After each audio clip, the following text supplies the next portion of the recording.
The Fraser River Canyon attack, Hudson's Bay Company encounter. In the early 19th century, the Hudson's Bay Company was at the forefront of exploration and fur trading in British Columbia. One harrowing tale that emerged from these ventures involved a group of explorers and fur traders traveling through the rugged Fraser River Canyon. This story has been passed down as one of the earliest documented accounts of mysterious hairy humanoids in the region.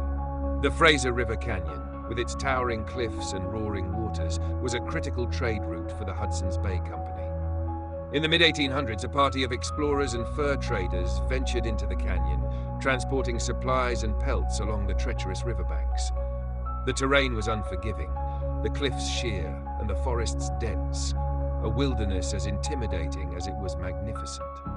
As the party navigated the narrow paths and steep inclines, they became aware of a strange, unnerving sensation. They were being watched.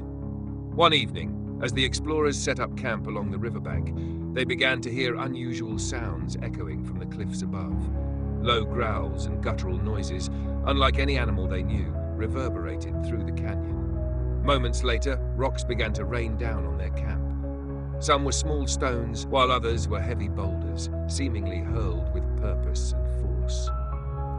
Looking up, the men spotted figures moving along the cliff edges. These were not ordinary animals.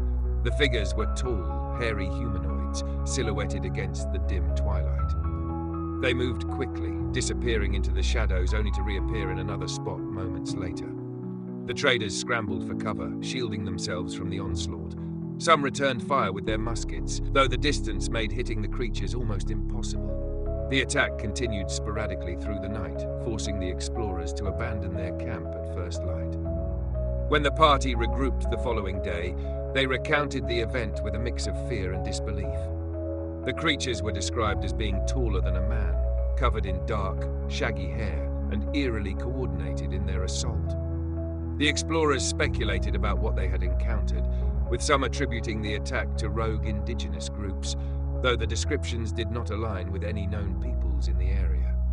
Local Indigenous communities later offered an alternative explanation. They spoke of the Sasqu'ets, wild men who lived in the forests and mountains.